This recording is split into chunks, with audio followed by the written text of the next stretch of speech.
Definitions के बाद last मैंने आज आपको करवानी है एग्जाम्पल नंबर 3.17। एग्जाम्पल नंबर 3.17 में आपको एक इक्वेशन दे दी गई और बता दिया गया ये हिलेक्स की इक्वेशन है। आपसे कहा गया आप उसकी नेचुरल रिप्रेजेंटेशन निकालें। नेचुरल रिप्रेजेंटेशन का मतलब ये होगा आपने उसका dx का जो डेरिवेटिव है विद रिस्पेक्ट टू ds लेना है और शो करवाना है कि वो इक्वल टू 1 है, क्योंकि उन्होंने नेचुरल रिप्रेजेंटेशन शो करवाने को कहा हुआ है। अब इस बुक में डायरेक्ट काम किया, थोड़ा डिफिकल्ट भी किया है। मैं आपको इस बुक से पिक्चर भी सेंड कर दूंगी। इधर सेकंड वे से सॉल्व किया हुआ, मैं आपको फर्स्ट वे से सॉल्व करना सिखाऊंगी।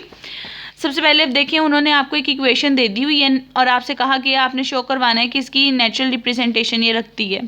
अब मैंने आपको पहले भी बताया था इसके अंदर जो E1 E2 E3 होते हैं ये आपके पास यूनिट वेक्टर्स IJ की तरह पे होते हैं। अब किसी भी चीज़ की नेचुरल रिप्रेजेंटेशन शो करवानी है तो ज़ाहिर सी बात है आपको उसके dx/ds की वैल्यू का पता होना चाहिए। उसके लिए S एलिमेंट निकालना ज़रूरी है। तो S आपके पास आर्क लेंथ होती है, इसलिए आप सबसे पहले आर्क लेंथ का फॉर्मूला लगाओगे। आर्क लेंथ का फॉर्मूला क्या होता है? हिलिक्स की इक्वेशन बच्चों आप लोगों ने ज़ुबानी याद कर लेनी है। ये इक्वेशन ऑफ हिलिक्स है और इसकी लिमिट हमेशा 0 से t तक होती है।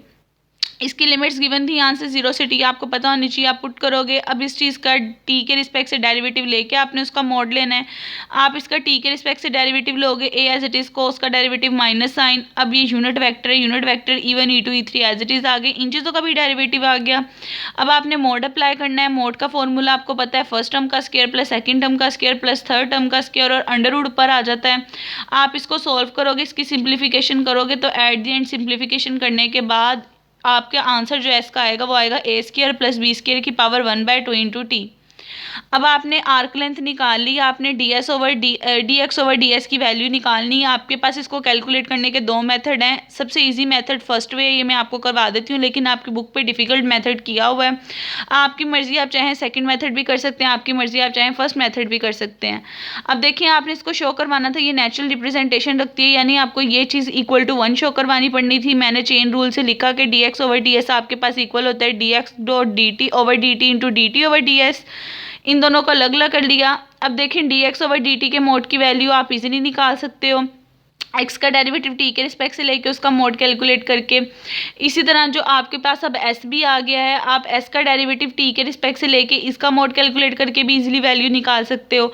तो मैंने यही काम किया। मैंने जो क्वेश्चन में x की वैल्यू दी हुई थी उसको t के रिस्पेक्ट से डेरिवेटिव लिया, उसका मोड निकाला, उसकी वैल्यू आपके पास निकाल दी क्या आ रही है। सिमिलरली जो मैंने s की आर्क लेंथ की वैल्यू निकाली थी, मैंने उसका t के रिस्पेक्ट से डेरिवेटिव लिया, उसके मोड की वैल्यू निकाल दी। उसके बाद जो चेन रूल था उसके अंदर दोनों वैल्यूज़ को पुट किया तो एट द एंड कैंसिल होकर आपके पास नेचुरल रिप्रेजेंटेशन प्रूव हो गई है। ठीक है, आप इस मेथड से भी कर सकते हो।